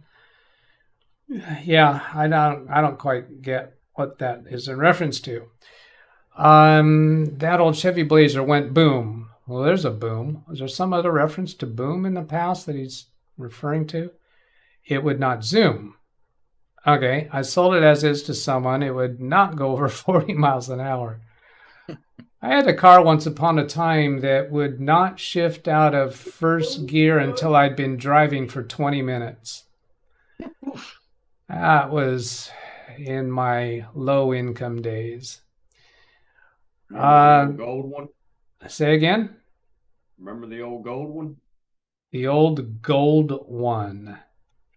Is that Car. Tim? The old gold car. You didn't know me, Tim, in the days that I had that car that wouldn't shift out of first gear until I drove it for 20 minutes. I drove that car from Fresno to Las Vegas once. No, it wasn't gold. I don't know what you're talking about, gold, Tim. The one that had the head gasket go out on it. The one that had the pig ass to go out on. The head gasket. Head gasket. Oh, I had a head gasket go out on a Dodge Intrepid. Yeah, no, that's not the one I was talking about. All right, continuing. We were talking about a 67 Dodge Dart, right? No, the car I was talking about, I think, was a 1962. And it was maybe, I don't think Galaxy 500, but it was a great big boat of a car. Anyway, I don't want to spend more time on that. That's old days. Yes, I miss it. I hope the person was about to fix it up. Alias to Doug, some routers have SFP plug-in so you can connect fiber direct to the router. Yeah. Problem is if you connect wrong SFP, you will crash the ISP. OLT. That's interesting. Yeah. That's why I was asking Alex if the output from the fiber optic is Ethernet as opposed to plugging in an actual fiber optic into your new router. That's unlikely to be the case. Doug, we have seen it. Ken and I have seen it. I don't know if Jim was there, but it was an ONT, fiber into the ONT, Ethernet to the router. Fiber into the ONT, Ethernet into the router. Yep. Yeah, that seems normal. That seems like what I would expect. But that's not what Aliaz is talking about here, saying some routers. No, we're talking about Alex. Yeah. The SFP, that SFP plug, that's a plug that's actually used on the fiber cable, isn't it? No, it can be used on Ethernet also. So the SFP plug could be an Ethernet on an Ethernet cable, but the SFP plug could be a connector on an actual fiber. Right. It's a cable. It's an end more than a cable. Yeah, it's an end. Yeah. Yeah, and I've seen that. I have that in clients' offices, and they connect into the client's box that has an Ethernet output. All right, moving on. If I win the lottery, I'll buy you a new one. New ones look like a regular small SUV. That was talking about the Blazer or whatever that was. Sam Lazar, hello from Melbourne, Australia. New one only costs 41,000 Canadian dollars. Would Black Serendipity be able to get one of those? Martin, the ISP will provide fiber. Oh, that's when he was talking about fiber. Did that jarring head jerk to a different topic. Sam Lazar, do you know anything about Fresh Desk? I'm suspecting that is that a remote software or is that what it sounds like? Fresh Desk, Zendesk, Fresh Desk, customer service. Cloud-based. What did you say it is, Catherine? It's for customer service. Oh, okay, yeah. Customer portal setup for doing customer service so people can call in or contact through Freshdesk for support. I may have used it once in contacting some kind of vendor, but I can't say that I know it or have any opinion about it. Blazer is no longer made. That was Chevy. Broncos are by Ford. Sam, I have a strange Freshdesk issue where the same email keeps on getting sent. I use IMAP service called IONOS for my support. So it sounds like Sam is using Freshdesk to support his clients. And you can go to support at, or send an email to support at Sam Lazar Tech emails. And so his Freshdesk issue is his email in response to a client keeps getting sent out. So the email gets sent and it doesn't get deleted from the sent queue, I'll deduce. And certainly I'm no expert on Freshdesk. So I would say call their tech support, contact their tech support. But if they're using Freshdesk to provide tech support, you might get multiple emails from them if they have the same problem. Oh boy. I'm not going to read that one. That's all those acronyms. Ryan to Chris Bronco. Moving on. Martin, yes, Windows 10 on both. We already read that. Ryan, I saw they were going to make a new Blazor. Moving on. Mike Wojcik, does it make a difference if the clone drive was upgraded to Windows 10 from Windows 8 as opposed to a clean install of Windows 10? Shouldn't matter. Should not matter. Yeah, so I think that's a no from the hive mind. You're copying data. What that data is immaterial. Again, I agree. Copy only the data over from the old drive. Well, that's when, in response, I think, to my suggestion, if you have any suspicions about the old drive having trouble, then get the data off right now. Stop everything else you're doing and get the data that you care about off of it. Copied from it. Sam Lazar, this Freshdesk email issue is only for certain emails. When I temporarily remove my support and Sam Lazar tech email from Freshdesk, it stops sending repeated emails. Okay, think that through a little bit. Still sounds like it's a Freshdesk issue that Yeah. he probably should talk to them about. It does. When I temporarily remove my support at Sam Lazar Tech. Now, I'm not sure we have it correct that he uses Freshdesk to support his clients, or has he registered his email address as support at Sam Lazar Tech with somebody else's Freshdesk support system? I'm hard pressed to think that Sam Lazar is busy enough as a technician to be using a product like Freshdesk to support his clients.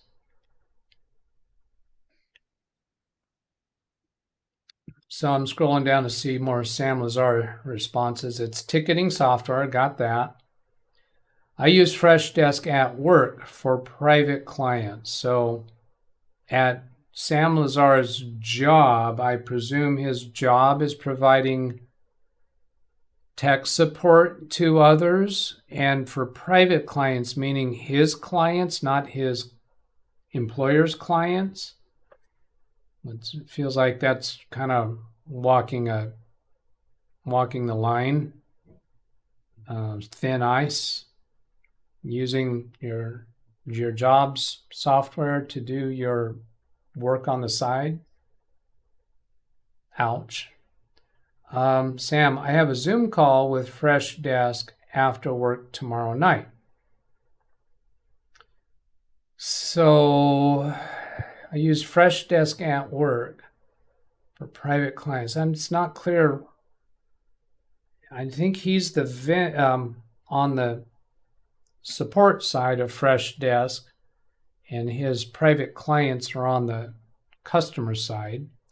Zoom call with Freshdesk after work tomorrow night with his private client using his company's Freshdesk account. I use Freshdesk to support my clients. Okay. And then coincidentally, work also uses the same software as me. There we go. Separate account, but same software. Got it. Got it. So you can use Freshdesk as a support vendor, probably online rather on your servers, to support your clients. And you register your email address in that system as support at samlazartech.com. I might have said that wrong, but that's the point. And the emails going out to your clients are getting repeatedly sent out. Now, when you temporarily remove your from address, those emails stop going out. Well, you're basically breaking your system there because you can no longer send emails out. So still, it sounds like a question for Freshdesk. Why is this happening? Because you're obviously a paying client of theirs, unless that has a free level. Let's see. Then looking at more Sam Lazar. Use Freshdesk to work private clients. Freshdesk support my clients. Coincidentally, work uses the same. I am on a free plan, so you probably don't get support. So then it would be Googling the issue. All right. So then I think this is where I left off. Like regular SCVs, buffer to hold data. Oh, this is William's response about that Optane. It's a buffer to hold data from the slower hard drives. Some hard drives had a buffer to do the same thing on them. Yeah, so that if that computer that I had that high speed results on a spinning drive, if it didn't have Optane, then it could have been that my test file sizes were so small that it was being held in RAM memory buffer. Yeah.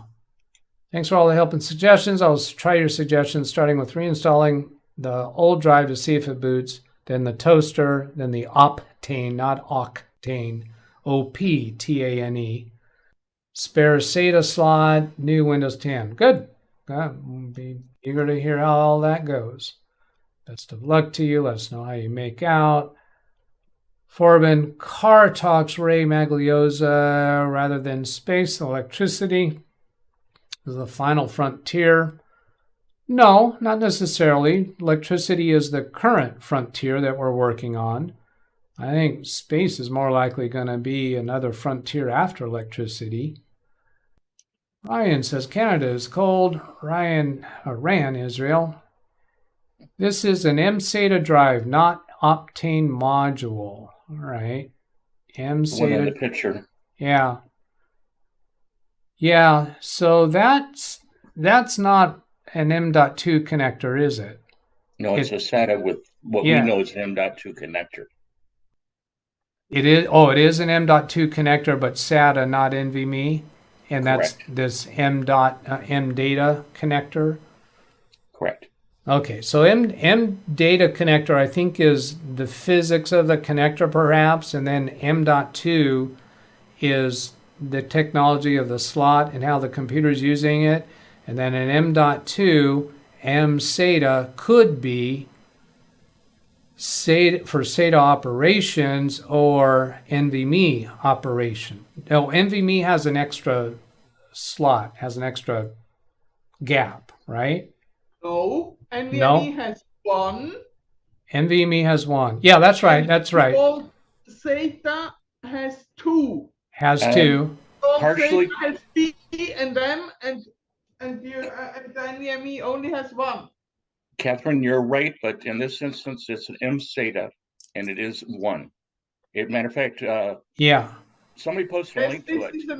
This is another standard, but it only has one. But this is not an NVMe. Right. Was NVMe if you put an NVMe drive in there, it will not work because that is an mSATA slot. A slightly different slot. And that's where I have come across the advice that a single slot on this type of connector does not necessarily mean that it's NVMe, because it could be mSATA. Is that a fair statement? That's mine. And I just posted a link to the drive itself. All right.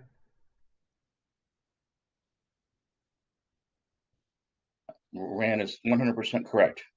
And so is one on you. All right. Oh, that's the same one, isn't it? Yeah, those two links are That the is same. what he has in there in the picture. I posted a picture. It's a different model, but it's the same motherboard. That's why I posted a video of the model that Martin has. Again, same motherboard. But I figured it was easier for you to show a picture on Zoom or YouTube than it was somebody else's video. All right. Well, both of these links are the same, or they're the exact same links. Right, that's why I put it there. That's the drive that's in the picture. All right. All right. And that is not an M.2 drive, it's an M-SATA drive. Yeah. Now, but that it does look like it's probably being used as Optane memory, I would think. It does not have to be. Oh, is there some other purposes for?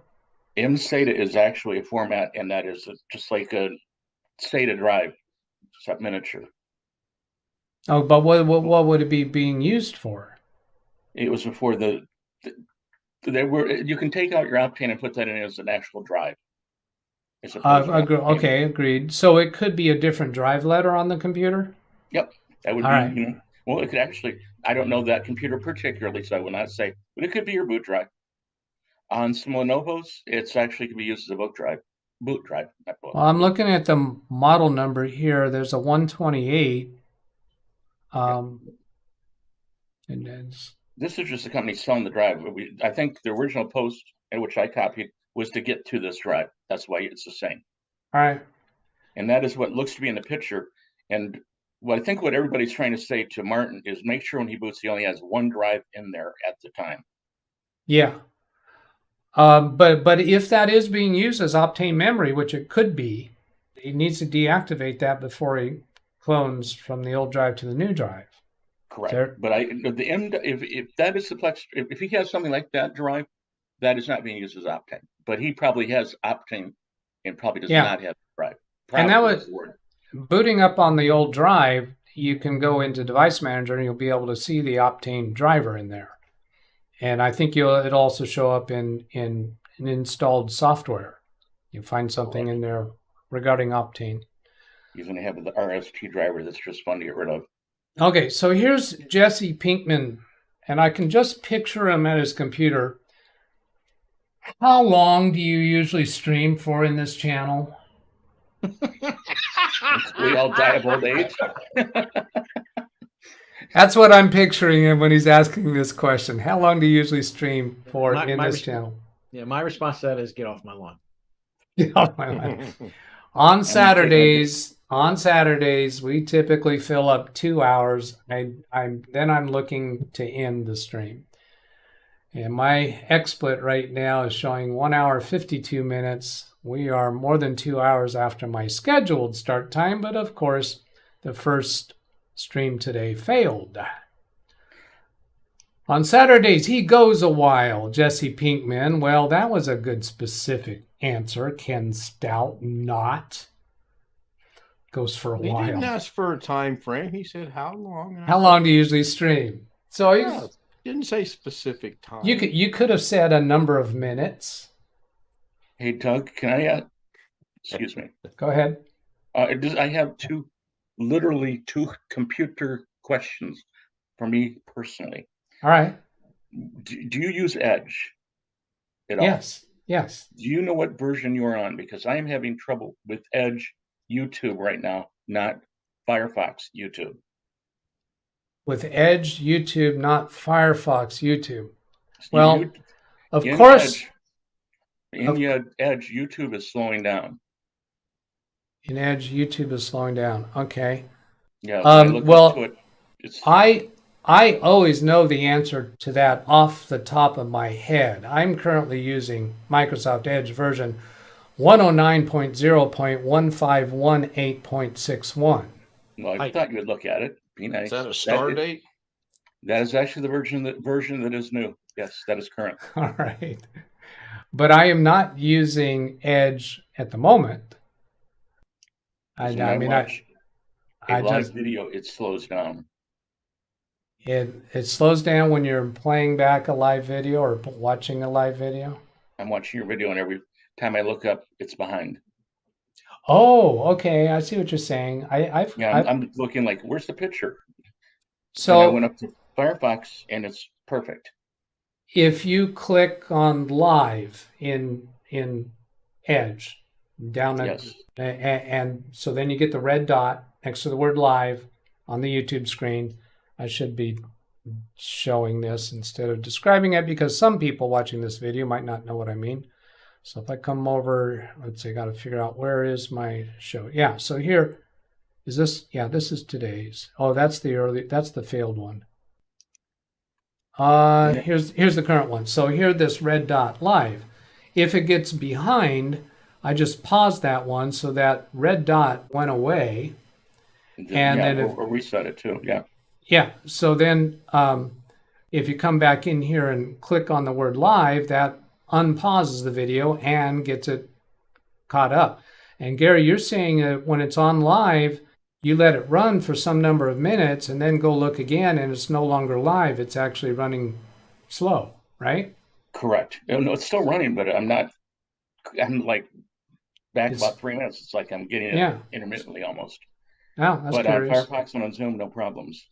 All right. So looks now, like the new update of Edge. That's why I was questioning. Let me try this. I'm going to do Shift comma to slow the live stream down. So this playback now is going at 3/4 speed. That red dot disappears. And if I let that keep playing, it's still playing, but it's playing at 3/4 speed. So right. But that's not what you have going on, right? You have normal speed? Yeah, I have normal speed. Yeah, yeah, correct. Yeah. Interesting. It sounds to me like your computer is busy with other tasks that it hasn't kept up with the video. How about your task manager, CPU and memory and disk? Anything? Yeah, I'm at CPU is about 9%. I got 64 gig, and it's a 3080 Ti graphics card in the laptop. It's 12900. Okay, so and I'm on. Never mind. I'm on a multi-gig internet fiber. Yeah. So but it works fine in Firefox. Same computer. I mean, literally, it works fine with it running in Edge and Firefox. And you can be running the video concurrently on those two browsers. And Firefox does not slow down. Interesting. How about extensions in Edge? A bookmark cleanup. Hive, the one we looked at about a month ago for the high definition, make it always default to high definition, and uBlock, and that's it. All right. Well, for Power Automate also. All right. Oh, I have Power Automate open too. For the audience, I mentioned Task Manager. So Control-Shift-Escape is how I got it into Task Manager. And you can look at CPU, memory, disk, network, GPU. Anytime you're experiencing sluggishness, check to see if any of these numbers are high. And then when you first go into Task Manager, you see it this way. And so you have to click on More Details. And then here's where you can see more information. Now, if you do see things running high here, then you can go into Performance and get more detail from here. And then you can even go into Open Resource Monitor down here in the bottom left. And to get even more details, I have to drag that over onto this monitor so you can see it. And you can click Expand Network Activity. So you can go to Disk, Memory, and get more detail to try to find out what is slowing you down. All right. Yeah, my wife and I both use Edge for personal. I mean, that's what we use, and we trade back and forth the passwords. And if you use Edge for about a month and a half, they got rid of the ability to import passwords too. Well, it was still there; it just wouldn't import them. Even if you manually click to import? Yep, would not import them. You're trying to import them from another browser or from a CSV file? From a CSV file, and they fixed it. I actually got that one fixed through work because we called and complained even though we didn't do it at work. I cheated. But this one is new, and I just figured to see if you had the problem yourself. Then I have another question that is for somebody at work, a friend at work. And I know a friend of a friend, I hate that. But they want to use OneDrive is a network drive share. Not is OneDrive integrated into Office. Well, that SharePoint is the. No, this is. Oh, excuse me. This is for home. Okay, so it's a personal account, not a business OneDrive. Yeah, they want to use it as like a Z drive, Z drive. So they want to map it as Correct. a drive letter. So both computers would have to have access to that OneDrive account, have it configured on their computers for synchronizing it, and that would be fine. They can do that because I'm doing that here. I have OneDrive on multiple computers. No, I mean, you get what you said can be done. That can be done. What they want to use it as, and they were asking me, and I've never used OneDrive that way. They want to be able to use it as, let's say you go to your File Explorer and you say, oh, I got something in downloads. You downloaded the drivers from NVIDIA, and you want to copy it to OneDrive is just a copy to another directory. Yeah. It almost sounds like they want to map the OneDrive.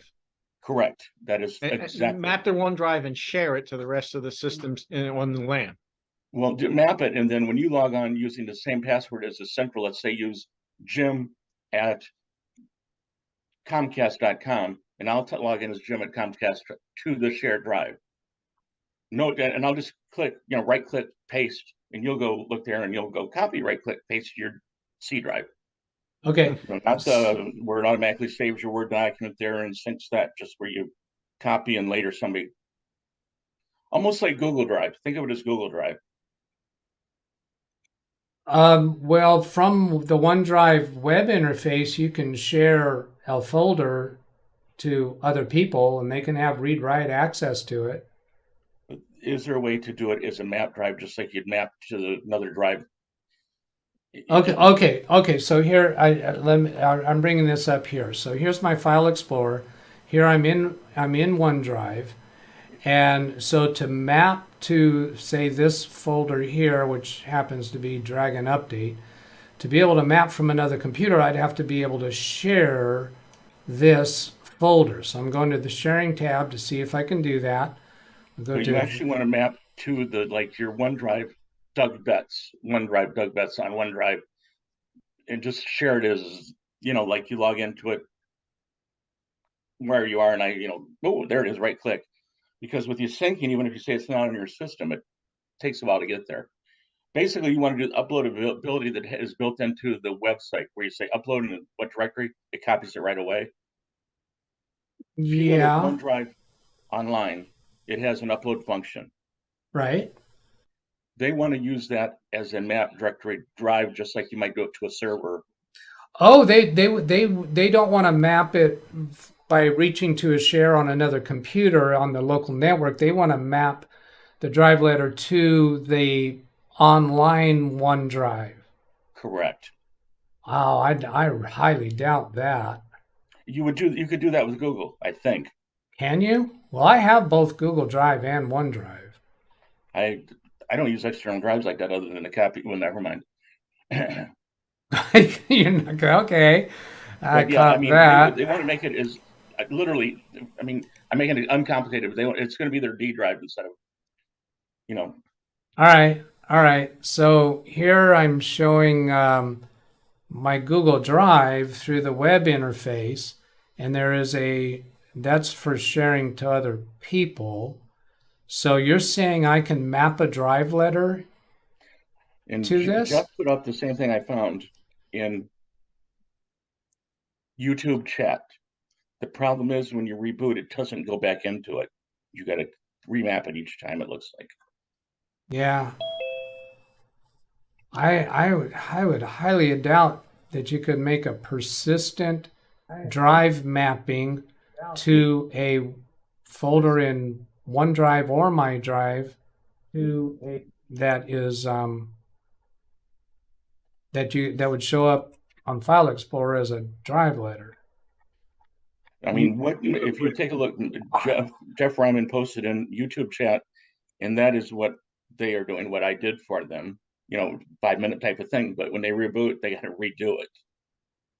When you map Google Drive, it's persistent after reboots. Because I'm doing this doesn't look like it is. Did you say you're doing that? I haven't tried. I just found that link, but Google Drive the drive letters will return after you reboot. I've done that. Really? On my old computer now. Huh. Interesting.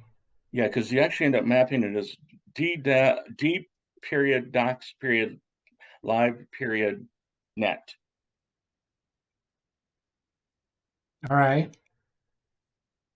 Bypass synchronization, save directly to your OneDrive by assigning a specific drive letter to it using network mapping in File Explorer on Windows 10. Now, Okay. I will say that it's another convert to Windows 11, but it should be the same, you would think. Yeah, I would. Does it stay if you reboot?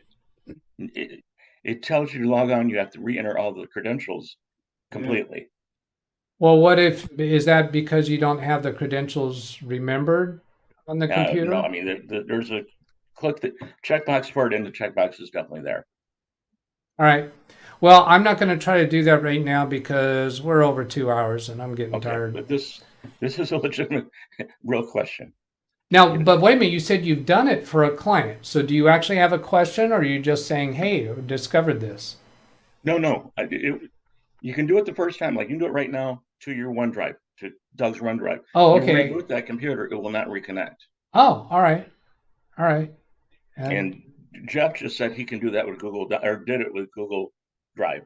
Yes, I have 2 Google Drive accounts as a historical artifact, and they map to drives K and L on my old computer when I reboot. All right. And actually, this is an administrative assistant at work. They are not sophisticated. They do not have a server at home. And they want to share pictures, just right-click it.